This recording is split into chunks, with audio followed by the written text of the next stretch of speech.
Oke, Assalamualaikum warahmatullahi wabarakatuh. Selamat datang di Sinonim Rasa, sebuah ruang di mana rasa mempunyai makna dan setiap makna mempunyai ceritanya sendiri. Kang Emon, Siap, sehat maksudnya. ya, Emon? Alhamdulillah kemarin sedikit terganggu. Jangan sakit aja. Iya, dengan Soalnya cuaca udah ada seminggu ya kita tidak bertemu, Kang Emon. dua minggu Dua kita. minggu. Iya, Udah nggak kerasa, udah 2 minggu berarti kita tidak ketemu. Ngerokok dulu, Kang Emon, biar lebih enak. lebih bahagia. Tapi meskipun sakit tetap aja Kang Emon ya, kalau ngerokok pingin aja tuh. Padahal saya kemarin baca buku Atomic Habit ya, kebiasaan terkecil.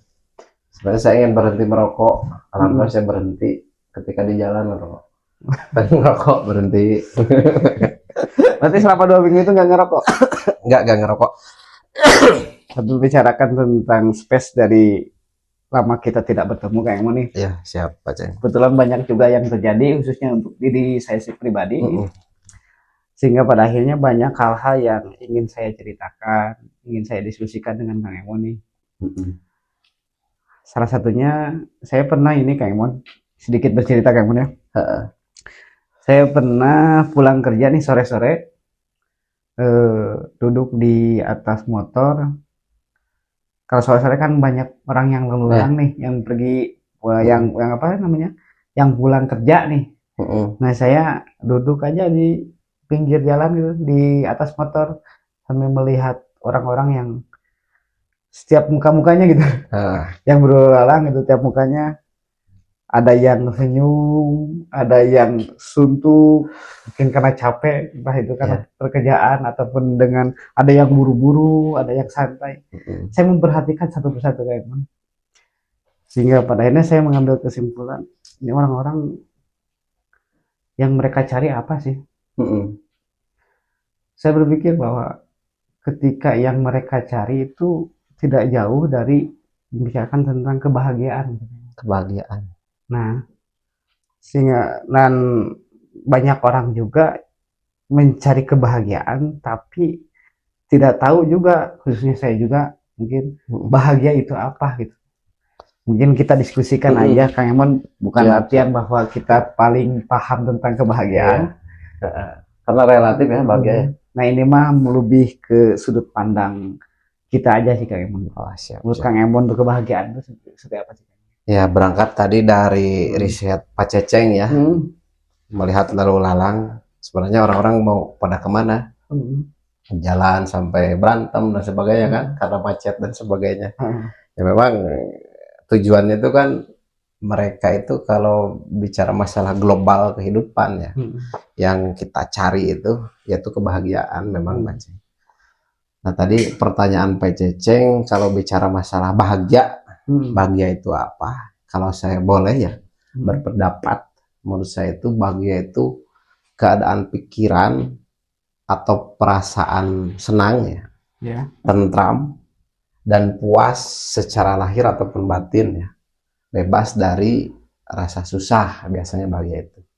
Dan ini bahagia itu merupakan emosi positif yang memang dan harus ya, emosi positif dan harus dibarengi dengan rasa syukur juga kalau menurut saya. Kalau memang kita tidak bersyukur, lantas kebahagiaan itu apa? Nantilah kita akan bahas, misalkan bicara masalah kalau kita terus bahagia, endingnya akan seperti apa. Jadi menurut saya itu bahagia itu emosi positif ya, emosi positif yang dibarengi dengan rasa syukur. Syukur dengan apa yang kita dapatkan, syukur dengan apa yang kita jalani hari ini. Mungkin itu Pak Ceng bicara masalah kebahagiaan ya, menurut pandangan pribadi saya. Ya, ini kan. Lantas kenapa yang orang-orang membuat orang-orang ini mencari kebahagiaan itu sendiri? Ya, maksud tuh seolah-olah mereka benci akan ketidakbahagiaan gitu. Sedangkan syarat bahagia kan adanya ketidakbahagiaan gitu kan. Iya. Buat Kang Emon gimana tuh?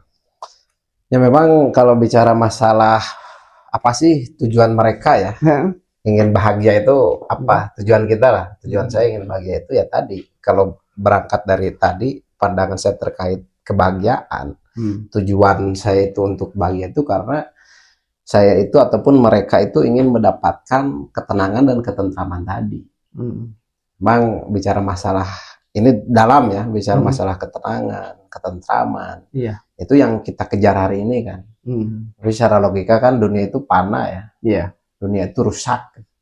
Jadi bagi saya berapa persen yang kita harapkan ingin bahagia di dunia yang memang panah. Gitu. Jadi tujuan bahagia itu ya ingin tentram, ingin tenang, ketenangan tadi. Karena bahagia itu menurut saya itu merupakan sisi emosi ya. Emosi dari dalam diri kita. Emosi apa? Emosi yang positif. Sama halnya dengan marah. Cuman marah kan emosinya emosi negatif.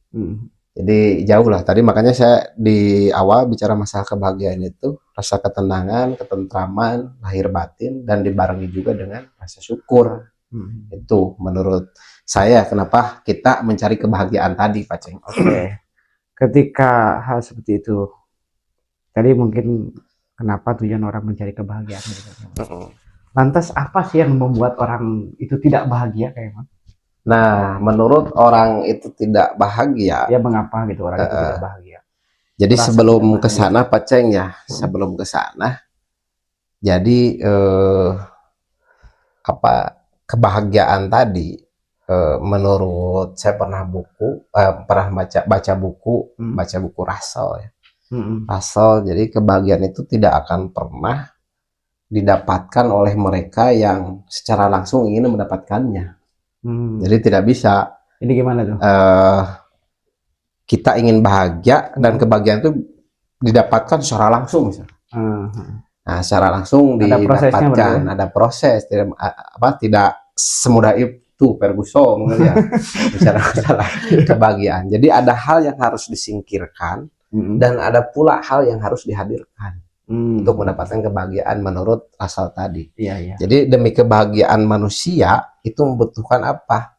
Satu, membutuhkan harapan, yang kedua upaya, dan yang ketiga itu bicara masalah perubahan, berubah. Jadi kalau kita hopeless, tidak ada harapan, tidak akan mungkin kita bahagia.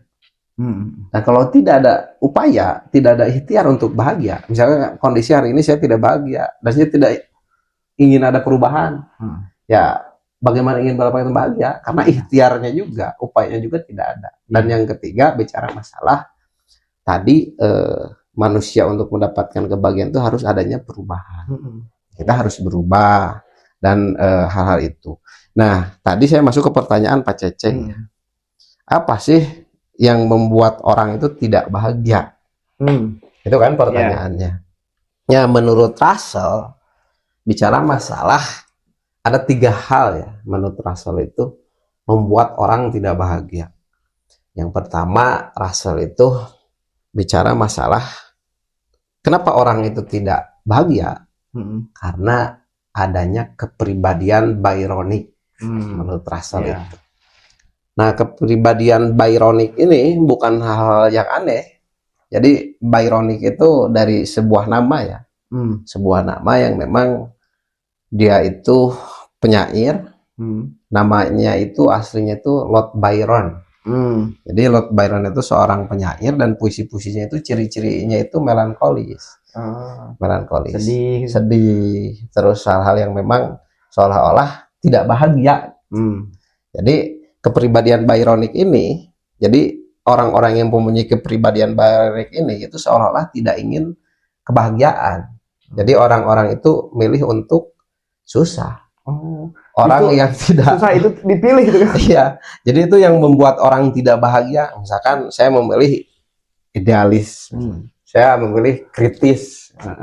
Ya dengan pilihan saya ya, bagaimana sih orang yang selalu mengkritisi, orang yang selalu misalkan idealis, capek. Iya. Nah, ketika kita berbenturan dengan rasa capek, dari mana sisi bahagia itu akan datang? Jadi menurut Russell itu ada kepribadian Byronic. Jadi orang yang tidak bahagia itu seperti ada quote kan menurut Russell itu. Orang yang tidak bahagia itu seperti pria yang kurang tidur. Itu menurut Russell hal yang menarik ya. Menurut Russell dari kepribadian Byronic tadi. Jadi Lord Byron itu membuat puisi, tulisan dan sebagainya. Karena itu pilihan dia ya. Saya tidak milih untuk bahagia karena mungkin dengan kondisi saya tertekan, kondisi saya tidak bahagia, saya bisa melahirkan tulisan-tulisan dan sebagainya lah. Iya, iya. Itu. Bahkan hal-hal itu seperti itu kayak banyak orang-orang yang mungkin momen sedih itu lebih dapat inspirasi, lebih bisa meluapkan perasaannya dibanding bahagia gitu. Nah, itu dibanding makanya bahagia kan. banyak kan lagu-lagu juga yang sedih. Makanya hati-hati ini dengan orang-orang yang mempunyai kepribadian Byronik. Jadi seolah-olah kenapa ini bisa menular atau gimana? Karena yang namanya kepribadian itu bisa menular. Kalau di lingkaran kita misalkan ada orang-orang yang ingin selalu melankolis, yang selalu keluh kesah, yang selalu tidak ada harapan tadi, tidak ada upaya tadi, tidak ada ikhtiar tadi, itu seolah-olah kan memilih tidak bahagia. Iya. Jadi jauh kan, kita tujuan ingin bahagia, tapi kita mempunyai kepribadian tersebut. Kita dekat dengan orang-orang yang mempunyai kepribadian tersebut. Itu jadi menurut Russell tadi ya. Jadi yang pertama ya. Orang yang tidak bahagia itu tadi quote-nya itu seperti pria yang kurang tidur. Bisa dibayangkan kan kita kurang tidur. Jadi maksudnya dari quote tadi kita bisa bayangkan jadi orang yang kurang tidur itu membanggakan realita kehidupannya.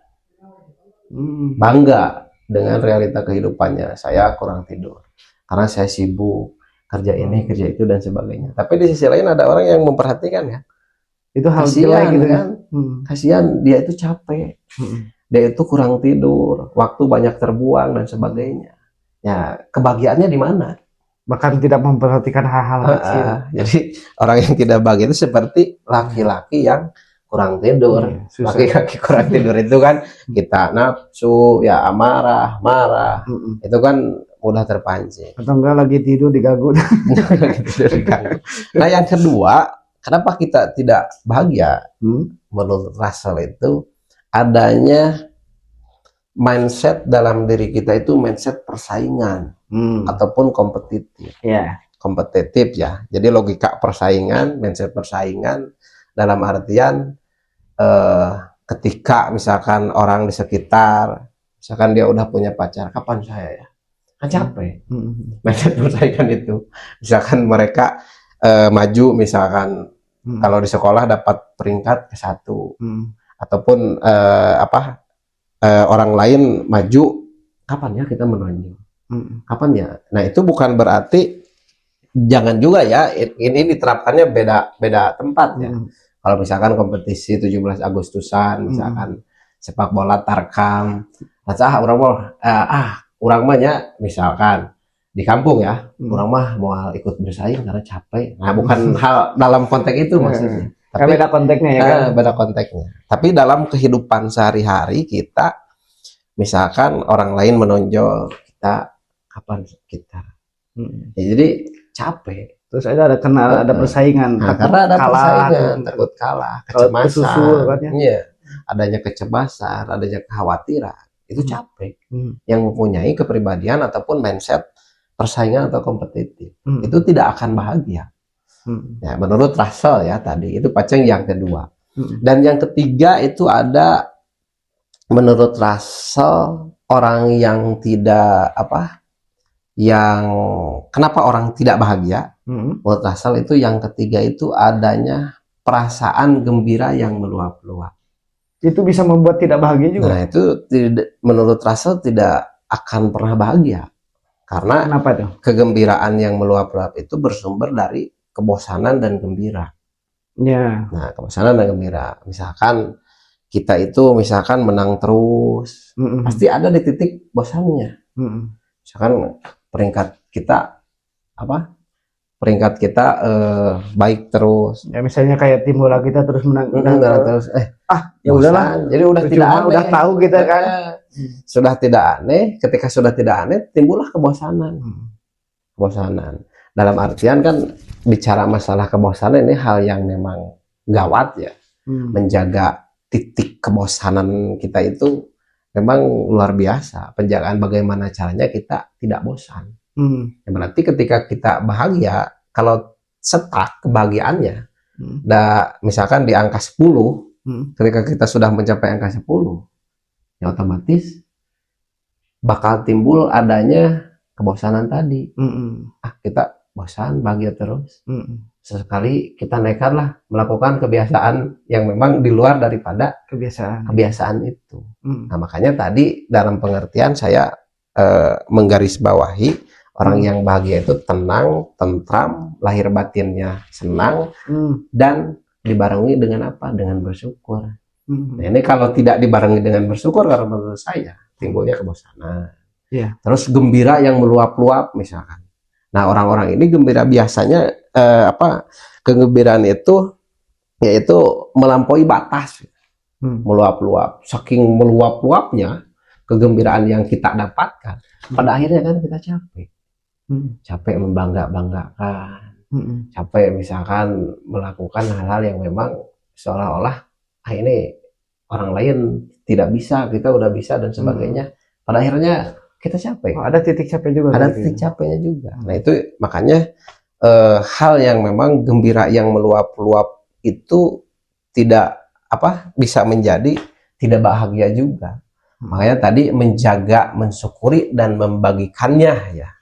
Itu kalau tadi bicara masalah ingin mendapatkan, tujuan mereka itu ingin mendapatkan kepuasan. Itu Paceng kalau menurut saya. Kayak saya mengutip Kak Emon. Berarti tadi menurut Russell ada 3 hal yang tidak yang membuat orang itu tidak bahagia. Satu, kepribadian Byronic. Yang kedua, mempunyai mindset persaingan. Yang ketiga itu mempunyai kebahagiaan yang meluap-luap atau jadi timbul kebosanan tadi. Oke. Nah, pertanyaan terakhir Kak Emon. Nah, lantas ketika misalnya seseorang sudah mendapatkan kebahagiaan itu, apa yang akan terjadi? Nah, yang itu terkait pertanyaan setelah kita mendapatkan kebahagiaan, apa yang akan terjadi ya? Jadi langkah yang harus kita waspadai juga, Paceng, ketika kita sudah mendapatkan kebahagiaan, apa yang akan kita lakukan? Apa yang kita lakukan? Yang pertama itu mempraktikkan rasa syukur. Hanya tadi kebahagiaan tadi kan dibarengi dengan rasa syukur, mempraktikkan rasa syukur. Yang kedua itu menjaga agar tetap stabil. Kenapa agar tetap stabil? Karena hidup itu dinamis. Jadi ketika kita sudah bahagia, bagaimana kebahagiaan itu kita jaga? Bagaimana kebahagiaan itu terus stabil gitu, Dua itu, yang ketiga itu menjadikan bahan bakar untuk tubuh kita ketika sudah bahagia.